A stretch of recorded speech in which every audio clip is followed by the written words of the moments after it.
ಎಲ್ಲರಿಗೂ ನಮಸ್ಕಾರ. ಇದು 4ನೇ ದಿನ. ನಾವು ಕರ್ನೂಲ್ ದಾಟಿ 15 ಕಿಲೋಮೀಟ್ರ್ ಬಂದ್ಬಿಟ್ಟು ಅಲ್ಲಿ ಮಲ್ಕೊಂಡಿದ್ವಿ. ಒಂದು ಹೌಸಿಂಗ್ ಬೋರ್ಡ್ ಇದೆ, ಅಲ್ಲಿ ಅದ್ರ ಮುಂದುಗಡೆ ಮಲ್ಕೊಂಡಿದ್ವಿ. ನಾವು 4 ಗಂಟೆಗೆ ಎದ್ಬಿಟ್ಟು ಎಲ್ಲ ರೆಡಿಯಾಗಿ ಸ್ಟಾರ್ಟ್ ಮಾಡಿ ಹಂಗೆ ಮುಂದೆ ಬಂದ್ವಿ. 3:30 ಅನ್ನೋಷ್ಟಿಗೆ ಒಂದು ಕಡೆ ಆಲ್ರೆಡಿ ಒಗ್ಗರಣೆ ಮಿರ್ಚಿ ಕೊಡ್ತಾಯಿದ್ರು.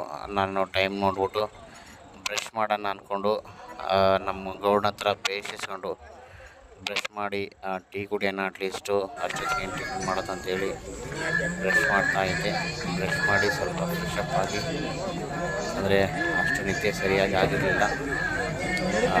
ಟೀ ಕುಡಿದು ಮತ್ತು ಹಂಗೆ ನಮ್ಮದು ಪಾದಯಾತ್ರೆ ಸ್ಟಾರ್ಟ್ ಮಾಡಿದ್ವಿ.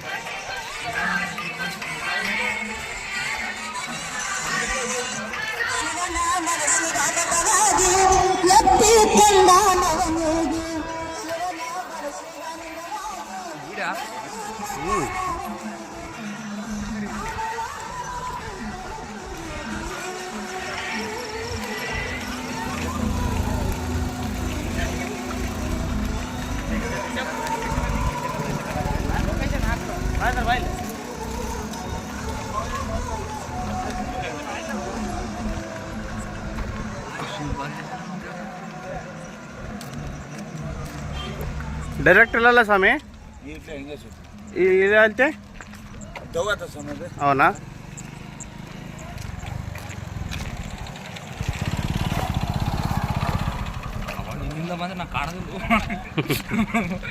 ದಪ್ಪ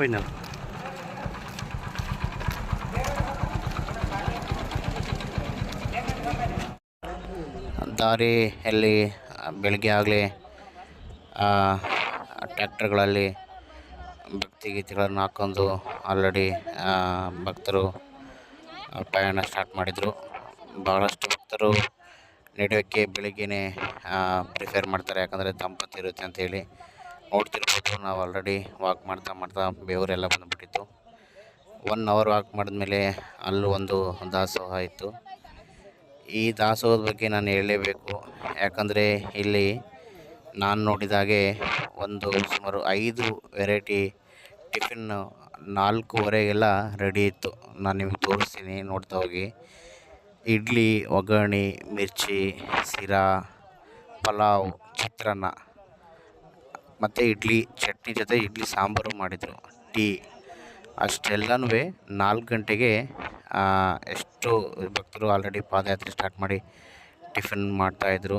ನಾವು ಹೋಗಿ ಆಲ್ರೆಡಿ 1 ಅವರ್ ವಾಕ್ ಮಾಡಿದ್ವಿ. ಹೊಟ್ಟೆ ಹಸಿವಾಗ್ತಾಯಿತ್ತು, ಹಾಗಾಗಿ ಅಲ್ಲಿ ಟಿಫಿನ್ ಮಾಡಿಕೊಂಡು ಮುಂದೆ ಹೋಗೋಣ ಅಂಥೇಳಿ ಅಲ್ಲಿ ಹಂಗೆ ಟಿಫಿನ್ ನೋಡ್ತಾ ಇದ್ದೀರಿ ನೀವು. ನಾನು ಒಂದೊಂದಾಗಿ ಐಟಮ್ಸ್ನ ಇಡ್ಸ್ಕೊತಾ ಇದ್ದೆ. ಶಿರಾ ಆಯಿತು, ಒಗ್ಗರಣೆ, ಆಮೇಲೆ ಇಡ್ಲಿ ಚಟ್ನಿ ಹಾಕ್ತಿದ್ದಾರೆ. ಅವರು ಹೇಳ್ತಾಯಿದ್ರು ಪಲಾವ್ ಇದೆ ಅಂಥೇಳಿ. ಪಲಾವು ನಾನು ಇಡ್ಸ್ಕೊಳ್ಳಿಲ್ಲ. ಚಿತ್ರಾನ್ನ ಬೇರೆ ಇತ್ತು. ಇಷ್ಟು ವೆರೈಟಿ. ಇವರ ಸೇವೆಗೆ ಏನು ಹೇಳ್ಬೇಕನ್ನೋದು ಗೊತ್ತೇ ಇಲ್ಲ. ಅಷ್ಟು ಡೆಡಿಕೇಟಾಗಿ ಸೇವೆ ಮಾಡ್ತಾಯಿದ್ದಾರೆ. ನಮ್ಮ ಫ್ರೆಂಡ್ಸು ನೋಡ್ತಿರ್ಬೋದು, ಅವರು ಎಲ್ಲ ಟಿಫಿನ್ ಮಾಡಿಕೊಂಡು ಹೋಗ್ಬಿಡೋಣ ಅಂಥೇಳಿ ಎಲ್ಲರೂ ಟಿಫಿನ್ ಮಾಡ್ತಾಯಿದ್ರು.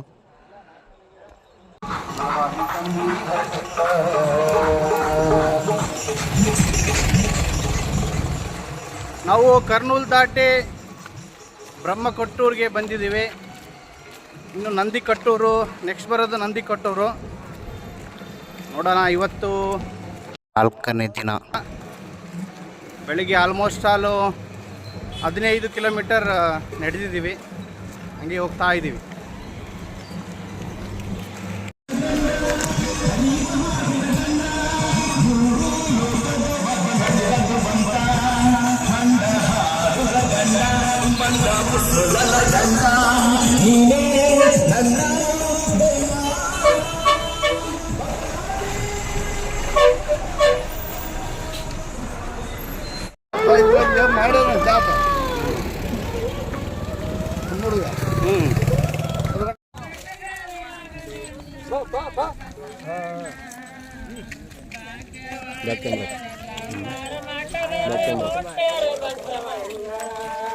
ಭಾಗ್ಯವಾಡಿಯಲ್ಲಿ ಬ್ರಹ್ಮರ ಮಠ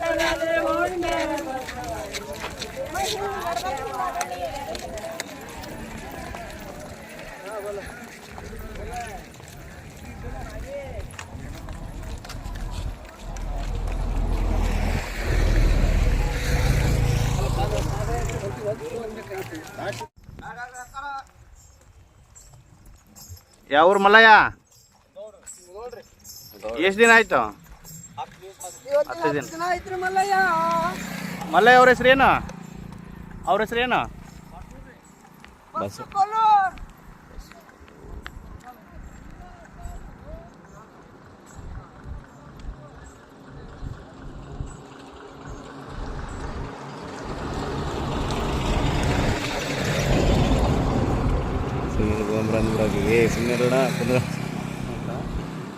ನಡ್ರಿ ಅನ್ಬೇಕು.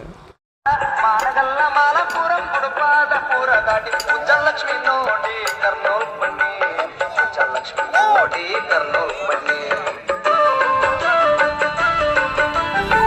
ಗುರುಸಿ ಭಕ್ತರ ಸಂಗ ನೋಡು ಗಾರ್ಗೆಪುರಂ ದಾಸೋಹ ನೆರದಿಹದು, ಕೇರಳ ಭಕ್ತರ ಸೇವಾ ನೋಡು ಭಕ್ತಿಯಿಂದ ಅವರ ಕೈಗೂಡು, ಭಕ್ತಿಯಿಂದ ಅವರ ಕೈಗೂಡು.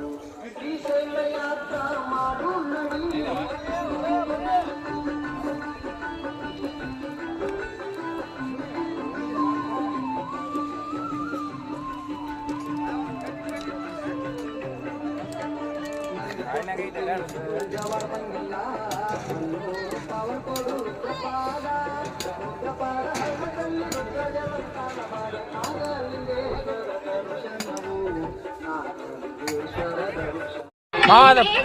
और बैग गिटिनो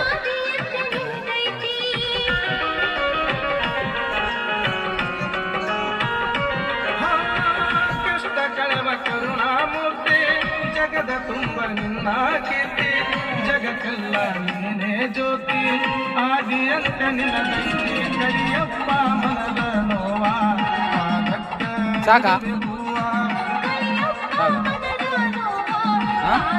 ಆಪಣ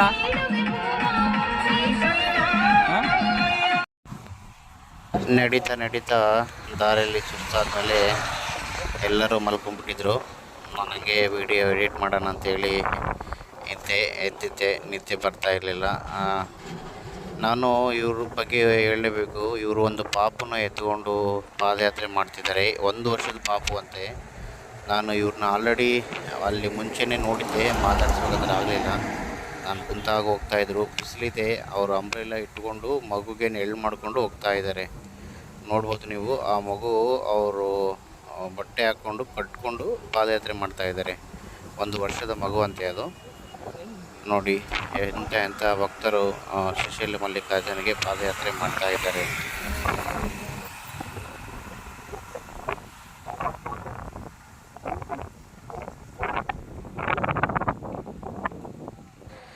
ನಾನು ಇಲ್ಲಿ ನಿಮಗೆ ಒಂದು ವಿಷಯನ ಹೇಳೋಕ್ಕೆ ಇಷ್ಟಪಡ್ತೀನಿ.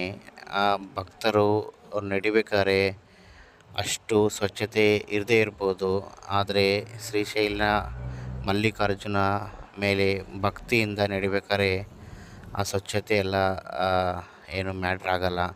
ಯಾಕೆಂದರೆ ದೈಹಿಕವಾಗಿ ಸ್ವಚ್ಛತೆ ಇರದೇ ಇದ್ದರೂ ಮಾನಸಿಕವಾಗಿ ತುಂಬ ಭಕ್ತಿಪೂರ್ಣ ಭಾವದಿಂದ ಇರ್ತಾರೆ. ಇಲ್ಲಿ 2 ಥರ ಸ್ವಚ್ಛತೆ, ಒಂದು ಮಾನಸಿಕ ಸ್ವಚ್ಛತೆ, ಒಂದು ದೈಹಿಕವಾಗಿ ಸ್ವಚ್ಛತೆ ಇಲ್ಲಾಂದ್ರೂ ಮಾನಸಿಕವಾಗಿ ಪರಿಪೂರ್ಣ ಭಕ್ತಿ ಭಾವುಕರಾಗಿ ನಡೀತಾ ಇರ್ತಾರೆ. ನಾನು ನಿಮಗೆ ತೋರಿಸ್ತಾ ಇದ್ದೆ ಯಾವ ರೀತಿ ಫ್ಲೈಓವರ್ ಕೆಳಗಡೆ ಭಕ್ತರು ವಿಶ್ರಾಂತಿಯನ್ನು ತೆಗೆದುಕೊಳ್ತಿದ್ದಾರೆ. ಮಧ್ಯಾಹ್ನದ ಹೊತ್ತದು. ನಾವು ಅಲ್ಲೇ ಸ್ವಲ್ಪ ಹೊತ್ತು ಕುಂತು ವಿಶ್ರಾಂತಿ ತೆಗೆದುಕೊಂಡು ನೋಡಿ ವೀಕ್ಷಕರೇ, ಇಲ್ಲಿ ಮಲ್ಲಯ್ಯನ ಭಕ್ತರು ನಮ್ಮ ಸುನೀಲ್ ಅವ್ರ ಕೈಯಲ್ಲಿ ನೋಡ್ಬೋದು